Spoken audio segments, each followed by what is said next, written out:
हाँ बच्चों, तो आज हम अपना जो टॉपिक करने जा रहे हैं that is the molecularity of a reaction.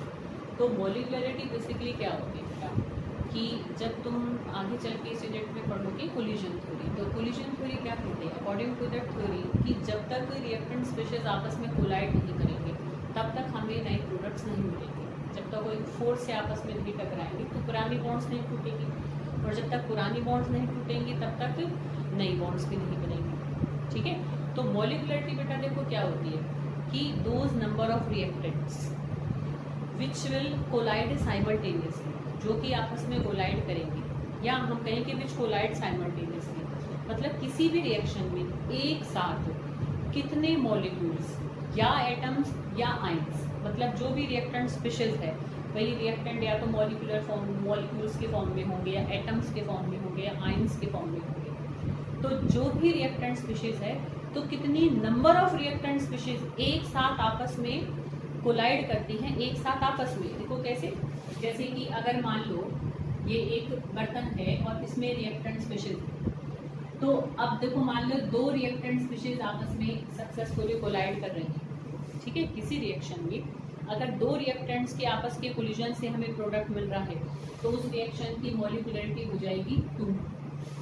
ठीक है, अगर एक रिएक्टेंट ही कोलाइड कर रहा है, तुम कहोगे एक कैसे टकराएगा, एक वॉल ऑफ द वेसल के साथ भी टकरा सकता है। तो किसी रिएक्शन में अगर एक ही रिएक्टेंट कोलाइड करता है with the wall of the vessel तो उसकी मॉलिक्युलरिटी हो जाएगी 1। और अगर 3 रिएक्टेंट मॉलिक्यूल आपस में देखो ऐसे साइमल्टेनियसली एक साथ ताकत से कोलाइड करें कि तीनों की बॉन्ड टूट जाए। ठीक है, तो कितने नंबर ऑफ रिएक्टेंट स्पीशीज आपस में एक साथ कोलाइड करके प्रोडक्ट बनाने की क्षमता रखती है, तो वो नंबर ऑफ कोलाइडिंग स्पीशीज उस रिएक्शन की क्या होती है बेटा, मॉलिक्युलरिटी। आई बात समझ में कि मॉलिक्युलरिटी क्या है, कि the number of atoms, ions और molecules that collide simultaneously so that a chemical reaction can occur, या हम कहें so that products get form. ठीक है, तो जिसकी वजह से केमिकल रिएक्शन पॉसिबल हो रहा है या हम कहें प्रोडक्ट हमें मिल रहा है, तो उसको हम क्या कहते हैं, उन नंबर ऑफ कोलाइडिंग पार्टिकल्स को हम उस पर्टिकुलर रिएक्शन की मॉलिक्युलरिटी कहते हैं। अब हम कहेंगे कि हम मॉलिक्युलरिटी कैसे निकालें। अच्छा, यहीं से तुम समझ सकते हो बेटा कि देखो मॉलिक्युलरिटी 1 हो जाएगी, 2 हो जाएगी, 3 हो जाएगी। अब हम कहें कि 4, तो 4 मॉलिक्युलरिटी मतलब ऑलमोस्ट इम्पॉसिबल है। तुम सोचो कि देखो बेटा कि जैसे 4 रिएक्टेंट मॉलिक्यूल आपस में कैसे कोलाइड करेंगे। देखो अब ये और ये आपस में नहीं कोलाइड कर पा रहे, तो एक साथ आपस में कोलाइड करने की क्षमता मैक्सिमम 3 मॉलिक्यूल्स की हो पाती है।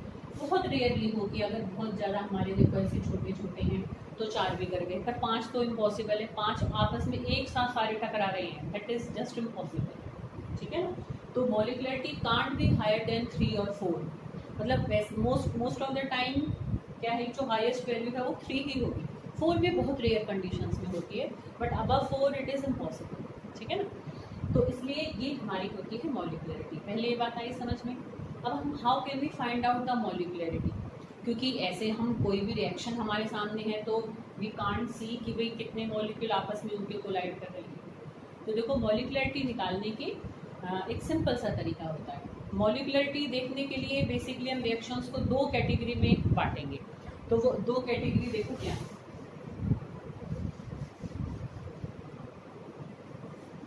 एक होते हैं सिंपल रिएक्शंस, एक क्या होते हैं हमारे बेटा,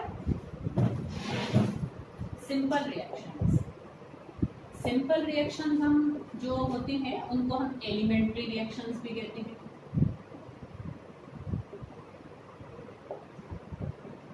और उनको हम 1 स्टेप रिएक्शन भी कहते हैं। अब इससे तुम्हें शायद समझ में आ गया होगा कि क्या होते हैं सिंपल रिएक्शंस, मतलब those reactions which occurs in 1 step, जो एक ही स्टेप में हो जाएं, तो वो हमारे क्या होते हैं, सिंपल रिएक्शंस होती हैं। जैसे देखो कि H2O2 है और H2O2 से H2O प्लस हाफ O2 बने, देख सकते हो बेटा। ठीक है, तो ऐसा रिएक्शन जो एक ही स्टेप में हो जाता है, तो उसमें जितने रिएक्टेंट हमें दिख रहे होते हैं, मतलब जो भी कोफिशिएंट होता है वो ही उस रिएक्शन की मॉलिक्युलरिटी होती है, क्योंकि वो एक ही स्टेप में हो रहा है, वही रिएक्टेंट है, बस वही रिएक्ट करेगा और तो कोई उसके साथ है ही नहीं पॉसिबल। समझ लो बेटा। तो जो सिंपल रिएक्शंस होते हैं उसमें जितने हमें रिएक्टेंट दिख रहे होते हैं उसकी बैलेंस्ड केमिकल इक्वेशन में जो कोफिशिएंट उसके रिएक्टेंट्स का होता है balanced chemical equation, that is its molecularity. जैसे यहाँ 1 है तो इसकी मॉलिक्युलरिटी क्या होगी 1। तो जिन रिएक्शंस की मॉलिक्युलरिटी 1 होती है बेटा those are called unimolecular reactions. उनको हम क्या कहते हैं? Unimolecular reactions. जिन रिएक्शंस की मॉलिक्युलरिटी 2 होती है, जैसे कि देखो हम 2 मॉलिक्युलरिटी के लिए भी ले सकते हैं, हम 3 मॉलिक्युलरिटी के लिए भी ले सकते हैं, और 4 की मतलब ऐसे कोई बहुत रेयर हमारे एग्जाम्पल है। मॉलिक्युलरिटी के लिए ऑलमोस्ट वो मतलब ना के बराबर है, तो इसलिए मतलब हम फर्स्ट, सेकंड और थर्ड के ही देखेंगे, ठीक है। बेसिकली वो ही हमारे इम्पोर्टेंट है। जैसे कि हम देखें कि HI से H2+I2 बना, ठीक है बेटा। तो ये जो रिएक्शन है ये 1 स्टेप रिएक्शन होता है। अब तुम कहोगे हमें कैसे पता लगेगा मैम? तो तुम्हें चीज गिवन होगी कि ये 1 स्टेप रिएक्शन है कि मोर देन 1 स्टेप रिएक्शन, ठीक है। तो जैसे अगर वो कह रहा है कि it is a simple reaction और एन एलिमेंट्री रिएक्शन और एन 1 स्टेप रिएक्शन, तो उसमें बस तुम्हें रिएक्टेंट्स को देखना है, जो भी कोफिशिएंट है दैट इज इट्स मॉलिक्युलरिटी। तो इसकी मॉलिक्युलरिटी क्या होगी 2 दिख रहा है, और जिनकी मॉलिक्युलरिटी 2 होती है उनको हम बाई मॉलिक्युलर रिएक्शंस कहते हैं बेटा, बाई मॉलिक्यूलर रिएक्शंस। ऐसे ही हम एक ट्राई मॉलिक्यूलर रिएक्शन की भी मॉलिक्युलरिटी देखें। ट्राई भी कह देती है, टर मॉलिक्यूलर भी कह देते हैं, ठीक है। जैसे 2NO + O2 और उससे बना 2NO2, तो इसकी मॉलिक्युलरिटी होती है 3। तो जिनकी मॉलिक्युलरिटी 3 होती है उनको हम कहते हैं टर मॉलिक्यूलर रिएक्शंस। क्लियर? तो ये हमने मॉलिक्युलरिटी देखी और कैसे हम उसको निकाल सकते हैं फॉर अ सिंपल रिएक्शन। अब हम देखेंगे फॉर अ कॉम्प्लेक्स रिएक्शन। ये कॉम्प्लेक्स रिएक्शन की मॉलिक्युलरिटी को हम how can we find out. अब समझ गए होंगे बेटा कॉम्प्लेक्स रिएक्शंस क्या होते हैं। कॉम्प्लेक्स रिएक्शंस वो होते हैं which takes place in more than 1 step, जो एक से ज्यादा स्टेप में रिएक्शन होता है। मतलब जैसे दिख रहा है हमें ऐसे नहीं हुआ है, वो उसके अंदर अंदर और कई सारे स्टेप फॉलो हुए तब जाकर वो ओवरऑल रिएक्शन हुआ। जैसा वो बैलेंस्ड केमिकल में दिख रहा है ऐसा वो हुआ नहीं। जैसे कि देखो एक हम सिंपल सा एक एग्जांपल है इसमें हम, जैसे कि Br negative plus BrO3 negative plus H positive आए, तो इनसे हमारा Br2 प्लस H2O बनता है, ठीक है बेटा। तो इसको भी हम ऐसे बैलेंस्ड करें तो ये हमारा जैसे 6H पॉजिटिव आयन और ये हमारा 5, फिर ये हमारा इधर हो जाएगा, ये 6 आ रहा है तो 3H2O। तो इसमें देखो बेटा जैसे ये 5, ये हमारा 5 तो नहीं आएगा, ये 3 है ना, तो ये हम यहाँ पर इसको 3 ही रहने दें। तो ये Br2 है तो यहाँ पर Br2 ही आ रहा है, ठीक।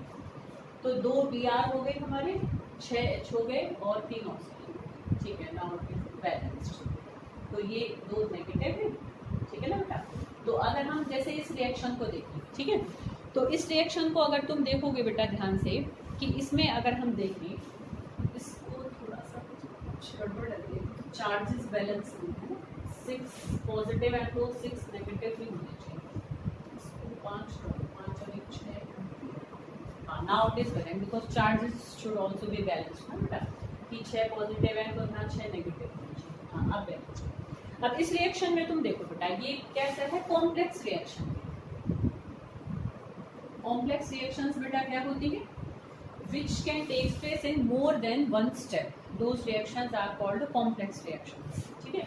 अब इसमें तुम ध्यान से देखो तो 5, 1 6 और 6 ये, तो 6 6 12, मतलब इट इज ऑलमोस्ट क्या, इट इज क्या है, इम्पॉसिबल टू किसके लिए, कि 6 मॉलिक्यूल्स के लिए कोलाइड करना, ठीक है। इट इज मतलब ऑलमोस्ट नहीं, इट इज इम्पॉसिबल कि that 6 molecules can collide simultaneously, कि एक साथ 6 नहीं सॉरी 12 मॉलिक्यूल्स और एटम्स और आयंस, जैसे हाँ तो ये आयंस ही हैं, तो it is impossible that 6 ions can collide simultaneously, कि एक साथ फिर 6 बोलते हैं सॉरी कि 12 आयंस कैन कोलाइड साइमल्टेनियसली। तो 12 12 आपस में एक साथ टकरा ही नहीं सकते हैं, तो मॉलिक्युलरिटी कांट बी 12। तो इसलिए इस रिएक्शन से तो हम मॉलिक्युलरिटी को देख ही नहीं सकते।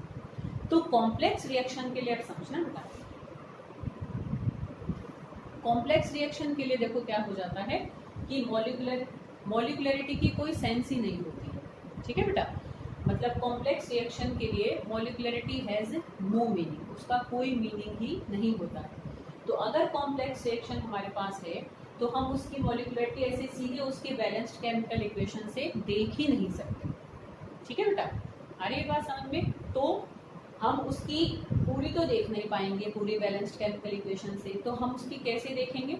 मतलब अगर कोई पूरे कॉम्प्लेक्स रिएक्शन के लिए कहे तो हम कहेंगे molecularity has no meaning for a complex reaction. पर अगर हमारे पास उस पूरे कॉम्प्लेक्स रिएक्शन के अगर सारे स्टेप्स अवेलेबल हैं, सारे स्टेप्स अगर हमें उसके पता हैं, तो हर अलग अलग स्टेप अपने आप में वन स्टेप रिएक्शन होता है। तो हर स्टेप की हम क्या देख सकते हैं? मॉलिक्युलरिटी देख सकते हैं। ये कुछ आ रही है बात समझ में बेटा?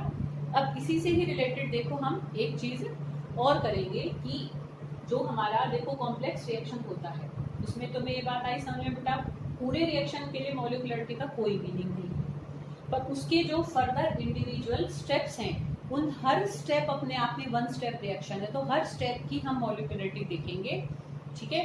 और वो स्टेप हम कैसे बनाएंगे उसको भी बनाना हम अभी आगे चल के नेक्स्ट टॉपिक हमारा मैकेनिज्म ऑफ रिएक्शन है उसमें ही समझेंगे। बट अगर तुम्हें जैसे स्टेप्स अगर गिवन भी हैं तो उससे भी हम क्या कर सकते हैं? हर स्टेप की मॉलिक्युलरिटी निकाल सकते हैं। अच्छा, यहीं पे बेटा देखो हमें एक चीज़ और समझनी है, ठीक है बेटा? आई बात समझ में?